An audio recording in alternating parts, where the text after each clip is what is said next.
Last Sunday of the Freedom Month. How long can we talk about freedom, right? Goodness gracious. So this month's theme was a new freedom. And just so you know, we get these monthly themes from the Science of Mind magazine. We are aligned with the Science of Mind magazine. So we know what those themes are months and months and months in advance, and we use the same themes that the magazine does. So when you go home and you read in your magazine, we're all kind of on the same page. We're all talking about the same things at the same time. It gives a real sort of reinforcement of whatever those concepts and principles are that we're discussing. So this month was all about freedom. We started off with Let Freedom Ring, which was really about the national consciousness, the big impersonal and human race consciousness around that word freedom. And then we talked about Free to Be, which was really the personal one, the individual consciousness of freedom. And today's talk, Set You Free, of course, comes from the biblical quote, John 8:32, which says, "You shall know the truth, and the truth shall set you free." And yes, that is true. The truth will set you free. But then Gloria Steinem added her little ending to it, and she said, "The truth will set you free, but first it'll piss you off." And that's true. And it's true. So that's really what I was thinking about when I chose that quote. It's like, when I got the talk title, it's like, because why is that? Why is that? I started to think about that and to realize, I think what happens is when we realize all along that the limitation and the lack and the suffering and the less than thoughts, we impose them all upon ourselves. When that day comes and we get it, that we were the ones that were imposing the limitation on us to begin with. Yeah, I guess it does. I mean, it would piss me off, we get it. But that's the good part. That is the good news. That means we have awakened. That means we woke up. We woke up from the nightmare of our own victimhood. We have awoken to the truth of who we are. And we have awoken to the truth that those qualities of God are found within us all the time. The freedom is a quality of God. It is us. And it's not bestowed upon us. It's not given to us. It's not something that we acquire. It is the essence of us. Like all of the qualities of God, they are essences of us. We let them out to play. We let them out of us in our daily living to the extent that we believe them and we embody them and we demonstrate them. And here is how free we are. We are free to feel great about ourselves. We are free to feel terrible about ourselves. We are that freedom. We are free to feel great or feel bad. We are free to think positively or negatively about anything, such as our freedom. Ernest Holmes said this in A New Design for Living. He said, "The limitations we find encircling us have but one source. They spring from our thought.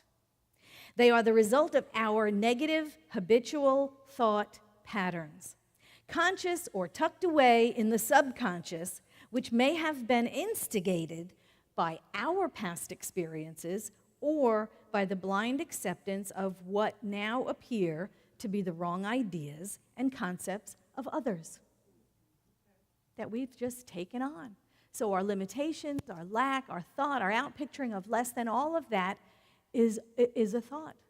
It's a thought of error, but it's a thought. In our absolute freedom, we are free to bind ourselves up in knots. We are free to limit our experience of good. We are free to be miserable. And when we awaken and we understand that we are the ones co-creating this experience of limitation, then we get to free ourselves. 2 weeks ago, I attended a minister's ongoing education conference, and it was a wonderful experience. It was so good, it really was. And I learned a lot. And one of the things that we did was we did this booklet, this intention-setting booklet. It was wonderful. In fact, I brought a bunch home so that I can do this co-creation process, this intention-setting process with Vision's governing body, which is the Core Council. Core Council, get ready for it. It's amazing. Anyway, one of the things that we were discussing in this intention-setting class was affirmations. And one of the facilitators at this meeting said, you know, all the affirmations in the world won't change anything in your life if you have an underlying theme that is just the opposite of those affirmations. Thank you. So the question that was thrown out to the ministers was, so what's your theme? What is your theme or themes? Maybe you've got several going on in your life. And so we started doing that work. So now we put the intention booklet aside, and then we started thinking, my God, let's talk about this. So what are some of the themes? What are some of the themes that are running our lives? And, you know, so all the ministers in the room were doing work, and some of the ministers were actually surprised by what came up. It was like, you know, oh my God, you know what? I'm running a theme that says I don't have enough time. And when we get it, then we can start looking at our lives and go, oh my God, I keep out picturing it over here, over there, over here, over there. You can begin to see this pattern. For example, we can do all the abundance affirmations in the world. You know, I have all the money in the world. I have more to spare and share. I'm a millionaire. I own a mansion and a yacht, whatever. But if the underlying theme is I just get by, or there's never enough, or life is a struggle, if our underlying theme is directly opposed to that, all the affirmations in the world are not going to outpicture. So if my theme is I don't have enough time, I will continue to co-create examples that prove my theme, my underlying theme, even if I am affirming exactly the opposite of that day in and day out. So Ernest Holmes said this, he said in Thoughts Are Things, we are all bound, tied hand and foot by our very freedom. Our free will binds us, but as free will enables us to create the conditions which eternally limit us, so it can uncreate and dissolve them. And then he goes on to say this, it's not enough to say we attract what we think, we become what we think. And what we become, we then attract. Through an inherent law of mind, we increase whatever we praise. Praise yourself from weakness to strength, from ignorance to intelligence, from poverty to abundance. Such is the power of right thinking, that it cancels and erases everything unlike itself. So the first place to start is with your themes, whatever they are, whatever that is that continues to outpicture, whatever that common thread that seems to be running through your life. And that is the good news, isn't it? That is the good news. And that is the response we take to those themes. We can change them. They have come from a thought also. They're just a thought, and thoughts can be changed. Again, Ernest Holmes says, it's not enough that we attract what we think. It's not enough to say we just attract what we think. We become what we think. And what we become, we attract. So it's more than just thinking. It's more than just rote memorization. It's more than just repeating all the affirmations in the world. It's not effective if the underlying theme opposes that. So our affirmative prayers then are a way for us to remember who we are. Our affirmative prayers don't change God. Our affirmative prayers don't convince God to do something for us that God wouldn't normally do. We don't get to change natural law. We don't get to change the flow of the river and have it flow upstream instead of downstream. We don't change natural law. We align with a spiritual law that is there all along, and we allow it to flow into our experience. Prayer changes things because prayer changes us. We become that open and receptive vessel for good to flow out of us and into the world around us, into our experience. We begin to become the prayer. We begin to become what we pray. Again, it is not enough to say we attract what we think. We become what we think. And that which we become, we begin to attract. And we're always attracting and repelling things, aren't we? You know, when you don't see it, you don't see it. If it's not in your consciousness, it doesn't show up around you. It just doesn't. We are resonating with things all the time at the level of the condition, at the physical level. We resonate at a certain frequency, and then we attract those things into our experience that are harmonious with that frequency. That's the law of attraction. That's what all the, the movies and everything was about. Is about what is the level, what is the frequency at which you are vibrating? What is your space? What is your immediate aura? What is that thing? And that's usually your theme. That's usually your theme. And all of this is taking place in this field of all possibilities that we stand in all the time. Things are coming into form and abandoning form all the time. Spirit is forever creating, forever creating. It didn't just happen 14 billion years ago, and now we're just the product of it. Spirit is forever creating new forms and abandoning old forms, and things are changing all the time. I mean, everything is in flow. Life is flowing always. I mean, look around you. Even this room has changed since you sat down. It's different. The lighting is different. Some people have left the room. Some people came into the room. It's different than it was before.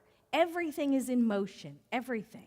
Even the glass. I mean, even the windows are in motion. Think about it. Glass is not a solid. Actually, technically, glass is a liquid. And it's flowing. It's flowing at an incredibly slow rate of speed. But it's flowing. In a couple of 100 years, it's going to be a little glass puddle on the, on the floor. Little clear puddle of glass. Years ago, I remember I used to go into the historical sites around New York. Those buildings are hundreds and hundreds of years old. I went to the conference house where George Washington met, with his troops before the Revolutionary War. And I remember looking at the window panes and thinking, wow, they really didn't know what they were doing back in those days, because there was always a gap at the top, There was always there was glass in a frame and a pane, but there was always this big gap at the top, and I was like, God, they really didn't know what they were doing back in those days, did they? Well, it was a perfectly good window pane back in those days. It's moving. It's moving. And gravity is moving the glass downward. And I realized that when I went to chemistry and found out that glass was a liquid. So everything is moving. Even the stuff we don't realize is moving. Everything is moving. We are in the flow, Like the river of abundance. We talk about it, we sing about it. It's flowing past us, and we resonate at a particular frequency, and we call into our experience those things that are in harmony, that resonate at the same level, the same frequency that we do. Those things that we resonate with, they flow into our experience. And then they flow out. And then they flow out of our experience also. And it's very important at this point to understand non-attachment. To understand non-attachment. Because everything that's flowing into our experience is going to flow out of our experience too. Because everything is change. Being free, being really, truly free, is to be the observer in our lives and to be non-attached to what shows up. It shows up, it hangs for a while, it's our experience for a while, and then it passes, and then it moves on. And that's what life is. It's flowing past us.